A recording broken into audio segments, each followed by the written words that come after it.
I had so many questions after playing this game. Mainly, who or what are we as the character that we're playing? What's this world that we're living in? And what is the purpose of this place ultimately? So let's delve a little deeper into the adventure puzzle horror game, Little Nightmares. We start this game in a nightmare, a vision of a mysterious woman in a kimono. And then we wake up in our yellow rain jacket in a dank, dark metal room. And immediately we feel an urgency to get out. We're trapped. Or at least it felt like that to me. And so our adventure to possible freedom begins.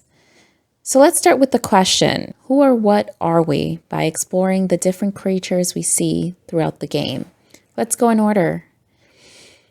First, we see the little rascals. That's what I call them. These guys are gray-skinned and don't wear clothes except for a rice hat that obscures most of their face. Clearly, we aren't one of those. We're taller for one, and our skins are different textures. Throughout the game, we see them usually in groups, scurrying around. They'll usually run around and hide, which actually gives us, the player, a hint of where to go next, or where there might be a hidden room. The little rascals are largely ignored by the larger creatures here, but sometimes they're captured as well. We also see them in the portraits hanging up in the walls in the lair. They don't seem to be part of the bigger picture of this little operation and are mostly ignored. So I wonder why there are portraits of these little guys so prominently displayed. But maybe these pictures don't hold the same sentiment as they do in our human world. Next up, we have the long-armed blind creatures. These seem to be laborers and jailers. They appear briefly in the jail and more often in the lair level. They watch over the children held prisoner in the place, lock them up in cages and crates. They hunt them down if they escape, and finally they seemingly package them alive as food and then send them off to a different level of this vessel. Weirdly, they're also seen playing with toys, seeming to enjoy it, and like to keep their libraries pretty tidy, as seen here. Weird. Who even uses these libraries? They can't. They're blind. The children are probably not allowed to, seeing what their ultimate purpose and end is. And the guests, or obese creatures we will see in a bit, seem to only be concerned with one thing. So are all these books for the lady, or do these books have another purpose, or had another purpose at some point? Initially, I thought these long-armed blind creatures could potentially belong to the species we are playing as. Maybe some children are taken to the slaughterhouse, and other children are bred to become future jailers. Maybe they are blinded and then brainwashed to continue this horrifying cycle. Curiously, these blind creatures like playing with toys, are interested in watching, or rather listening to the TV, and they never try to eat us, just capture us and package us, at least the children. The children are only seen alive in the lowest level, the jail, and in the cages in the lair. It seems like these could be our kin, but we are so much smaller than they are, and yet proportionate. We could fit into places these other children never could. With our raincoat hood on, we can't really see what we look like at all. The little that we can see of our face looks very human-like, but then again, so do all the other creatures in this place, to different degrees. It is likely, or obvious, that we are one of the children, but am I the only one that thinks this may not be so?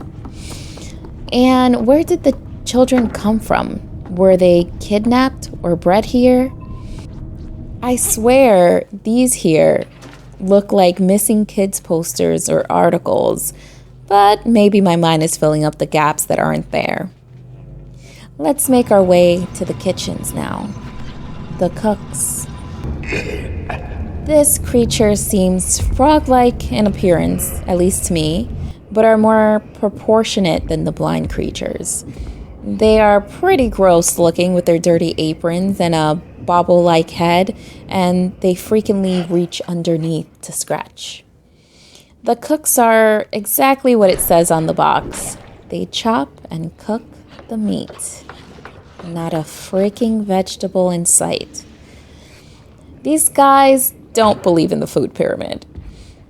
Anyway, unlike the blind creatures, which are pretty relentless in pursuing us, the cooks will have a coughing fit and promptly forget about us. These are the most human-looking, or close to human-looking characters we've seen, at least up until now. When I first saw these cooks, I wondered if our characters and the blind creatures and the cooks are all cut from the same cloth. Could we all be or have been human at some point? Or could we or the children have been snatched from a different world, a different dimension? Or is the Little Nightmares world a world just not like our own? Just not explainable by logic. But forgive me while I try. The guest area is where shit gets real. First, we get a peek at where we are when we exit the bowels of this structure, metal structure that we're in. From our perspective as a very tiny person, everything seems massive and fuzzy in the distance, not quite clear. But what is clear is that we are in the middle of the ocean, and it's terrifying because there is no real way out. There's nowhere to go. We see a large metal ship docking onto our ship or structure, and there are people, very, very large people, coming aboard. We also catch our first glimpse of the lady, stoically watching her guests arrive, a porcelain mask, at least I think that's a mask, keeping her face hidden. Strangely, some of the guests wear masks as well, but they're painted in an almost obscene or comical way. The masks barely fit their faces, and this makes it all the more horrifying. Is this a type of fashion choice, or was it inspired by the lady's own masks? I wonder if they were masks as fans. After all, we soon find out she runs this place, or at least oversees this operation.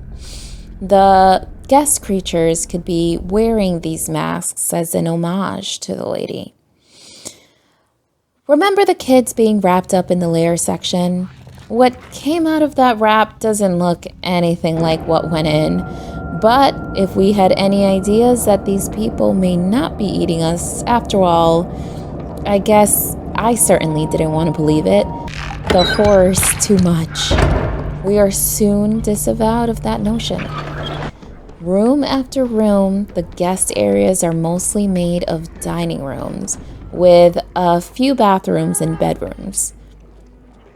These guests are completely focused on gorging on their meat plates without taking a pause to breathe.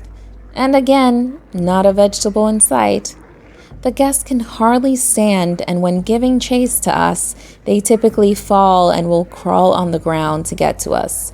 Other times, they will try and snatch you as you're forced to walk through their feasting table to get to the next area. And if they catch you, they eat you. This seems to finally confirm to my hesitant brain that the children's fate is indeed to be gobbled up. Yes, I finally accepted it. On to the ladies' quarters. It's the final level, we get a close look at her and her environment. Her area is more proportionate than other areas we've seen. The furniture, the cabinets. She even has a super cute reading nook. In her bedroom, we see she has many mannequins. I definitely got spooked once or twice by those.